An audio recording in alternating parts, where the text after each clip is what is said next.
Welcome back. It's the Vegas tank, Sharp and Shapiro. Little nasal today. My PD came in and let me go during the show. Jeez, I wonder why you sound great on the radio. Anyway, welcome back to the show. It is the Vegas Take. C-Win joining us in studio, along with our producer, Steiny. That is Jason Stein. And we all went to the UNLV football game over the weekend against Hawaii. Look, there are some morons that are saying that you should bring Sanchez back for another year and that look at everything he's done. There are some people, some of whom I was listening to for my 2-minute commute to work today, that defend him, and I don't even want to go there. It's just so ridiculous to even bring up that person's name.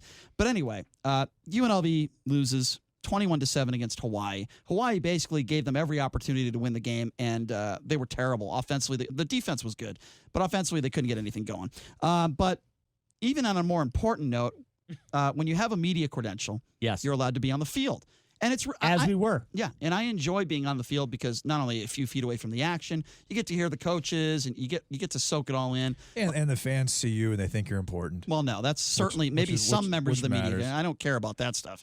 But I enjoy being on the field. It's a lot of fun. So myself, C-Win, and Jason were all on the field for the game, and it's really warm, right? It was a really nice day. It was like unseasonably warm. Yeah, let's put it that way. We didn't expect it to be up there. So C-Win decides to wear jeans, shoes, and 2 shirts. And I look at him and I say, God, you're going to be sweating like a pig. He was layered. Yeah. So what does C-Win do? Keep in mind, we're on the field. We're a few feet away from all the UNLV cheerleaders. He doesn't give us any warning. And Stein, take it away from there. He took it off. He took it all off. He was shirtless. In all my glory.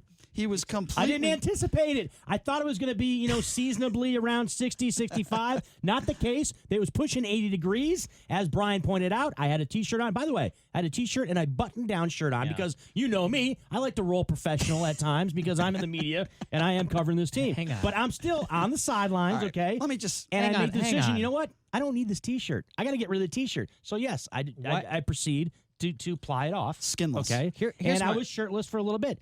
Didn't want to go with the, completely, just bare chested with my media credential on Can I say, the rest of the game. Let me say this so I had to throw on the button down. Not back that I on. want to describe your physique because I'm going to throw up. I'm stocky. But there were times where you lose weight and, I do.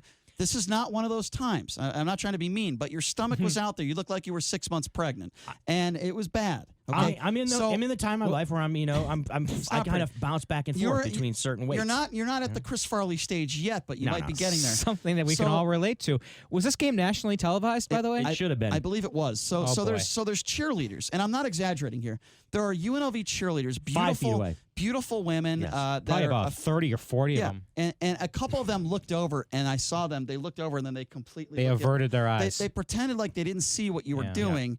And then I told one of the girls to help him figure out how to do a backflip. You mean it wasn't like they were looking over and looking at Zac Efron or someone of that stature? Let me ask this. No, it was more like... They might have gotten the picture in their brain of Zac Efron standing next to Seth Rogen and you being Seth Rogen. Exactly. Seth Rogen is in better shape right now. It makes sense. Yes.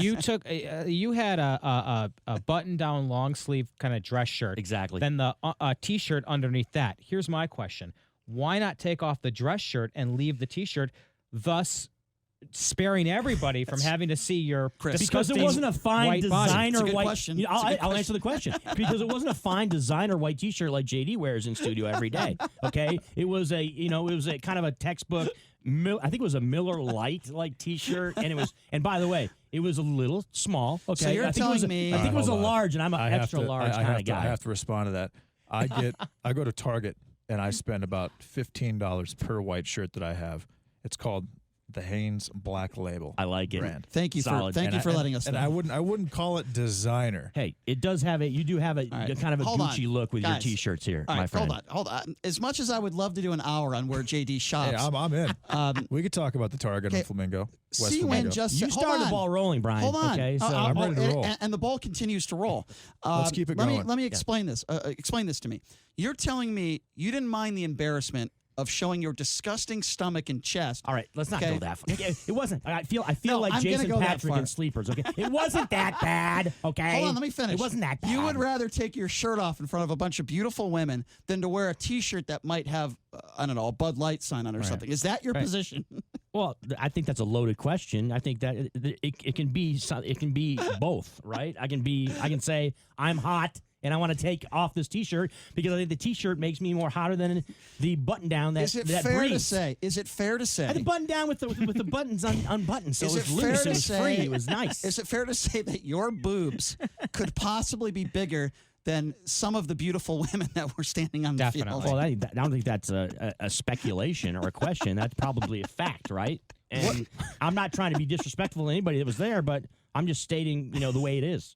Would you say you're Yes. a B, like a full B? Like what's your cup size? See, now you guys are getting me motivated to go make a run over to the gym Hey, today which after is the which show. is good. It's Yes. it's bad because Brian is actually like legitimately he's taking satisfaction in your suffering. Yeah, I am. In about 6 weeks, I'm going to come back in the studio and Adonis, and I'm just going to shame all of you. I do appreciate you being motivated and inspired to lose weight. That's the He plan is- right now. well, I so am. So despite Can we the fact, stop it? despite the fact that it's coming He's from not a motivated. from Stop a it. terrible place from Brian, Okay, a horrible, okay, horrible, excuse awful me. place from Chris Brian. is not being. It's okay, going to work out for He's Chris. going to say he's motivated, and he'll go to the gym, and then he's going to knock down some nachos and cheese, some You know the pizzas, deal. some ribs. This guy is not. If he was I'm truly, going to go back to the he house. hasn't There's gone going to be barbecue going on. There's going to be there's going to be some outstanding cheeseburgers waiting for me. And right? listen, make no Brian, mistake about it. You know the deal. I'm not on the front of Fitness Magazine either. Okay, I'm not saying that I am. My diet is horrible. Okay, but what I wouldn't do is take my shirt off in front of a bunch of beautiful women on a football field on national television. Let's be Yeah. clear. I think it was trying to it was a downplay type of deal. I was in the corner. I National wasn't television? let's put it this way.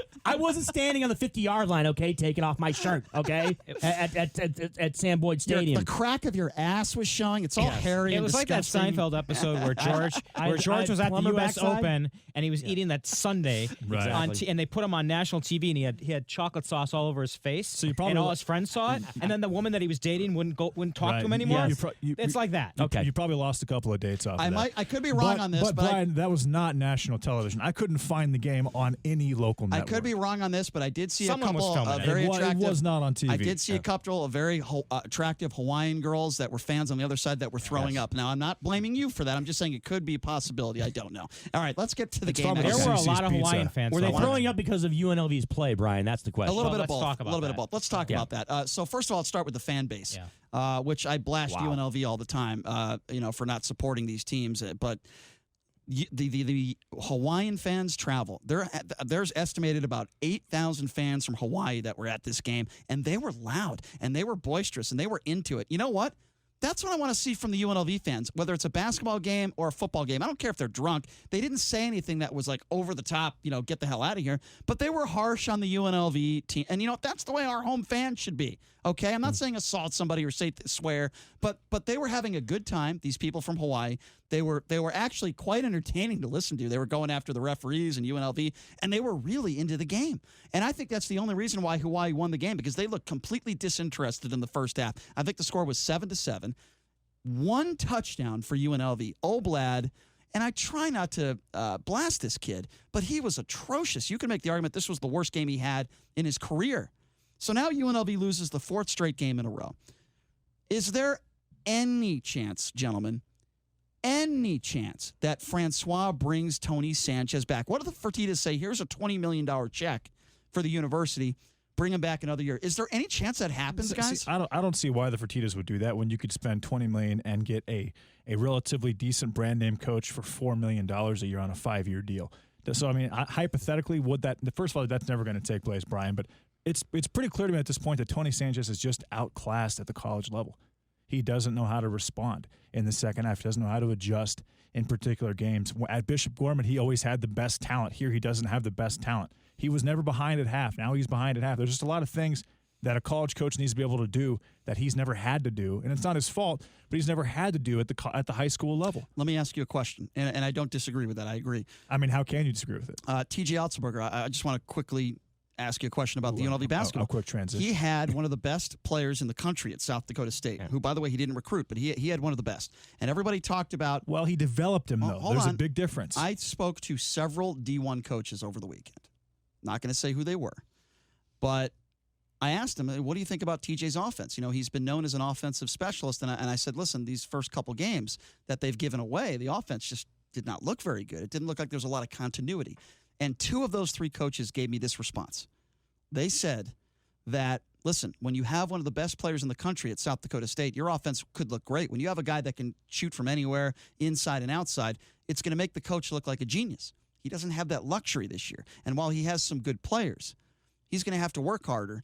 And so two of these coaches, in a way, were blasting him in a way. And look, I don't know. I didn't watch a lot of South Dakota State basketball. Well, let's put it this way. If Clemson didn't have Trevor Lawrence, if Duke didn't have Trey Jones and 4 5-stars, if Calipari didn't have 8 5-stars, if Bama doesn't have Tua, I mean, you have to have these good. are you have these to are have distinguished coaches that have won for a long time. I get that, but you have to have good players regardless to win. You have to have. You don't talent. think UNLV has good players? They have some, but they don't. Obviously, they don't have a Mike Dahmer or David Jenkins. Right, but you don't think and they have no depth whatsoever. They don't have depth. And they were on the road. I mean, we'll see them back at home. I don't think you can call Altsberger a not a great coach because I didn't say that. Well, okay, you said that they were kind of blasting There's him. concerns. I wasn't the one that was blasting him. Here's what I said. The team goes 7 deep. Here's what they I have said. maybe 3 guys that can score. Here's what I say about UNLV basketball right now. I think you'll learn a lot with a coach and what he does in the final 5 minutes of a game. All I can tell you is this. They look like a deer in headlights when they played Cal. When Cal switched to his zone, they were not prepared. They were horrible down the stretch. They gave away the Kansas State game. And the reason why they gave that away is down the stretch. They couldn't execute down the stretch. I think that, some of their plays offensively, they didn't look good to me. What I can tell you is it's early into the season. But this isn't rebuilding. Stop it with that BS. They've been rebuilding for 10 years since they got rid of Lon Kruger. I'm tired of hearing that. T.J. Altsberger is the highest paid coach in the Mountain West Conference. Earn your money, win. Now, it's very early. I would hope that they're going to get better, but this is a bad start because they gave away a couple games that, in my opinion, they should have won. But they were competitive in those games. That's not beyond being competitive against Cal. And then facing UNLV was relevant 30 years ago, Brian. How do you No, that's not true. They were relevant. Yes, they were relevant. They were No, that's nationally. not true. No, mid-2000s They were nationally No, with relevant Lon Kruger. 30 years Lon ago. They were Kruger, relevant. though. They weren't. What They were was relevant. They made a what was Sweet their high? 16. What They was were the Sweet 16. No, what was their highest Second. ranking though during the regular JD, season? I'm going to answer that. 13th or 13th or 14th. JD. And how many times did that last? 1 year, 2 years? No, you're not. Let me explain. I was here I'm during just the Lon saying Kruger days. they're not consistently nationally relevant. They were national. You talk about Cal. Cal is a All right, Pac-12 we gotta program. take a break. It's a Power 5 program. UNLV's in the Mountain West. It's not even a conversation. I will at this respond point. to what you said by saying Lon Kruger was consistently getting into the NCAA tournament. Lon Kruger was winning Mountain West Conference championships. Lon Kruger got them to the Sweet 16, and Lon Kruger won a lot of basketball games. That doesn't make they them were relevant. That does not make them nationally relevant. Okay, Brian. UNLV Final 4, Elite 8 championships. The UNLV was nationally relevant in 1990, 1991, the years before that. Okay. They weren't winning national championships with Lon Kruger this year, but they absolutely were nationally relevant because they were one of the top teams or the top team in the Mountain West Conference. You could say they were a winning program, but they were not nationally relevant. Okay, well, I disagree with you on that one. I don't think they're nationally relevant now, but they certainly were during the Lon Kruger era. All right, we're going to take a quick break. We'll ask Jamison Walsh that, our hoops guru from Drive Time Sports, coming up next, and also really cool stuff that happened in the Lakers game. We'll get to that with Jamison coming up next and take a quick break.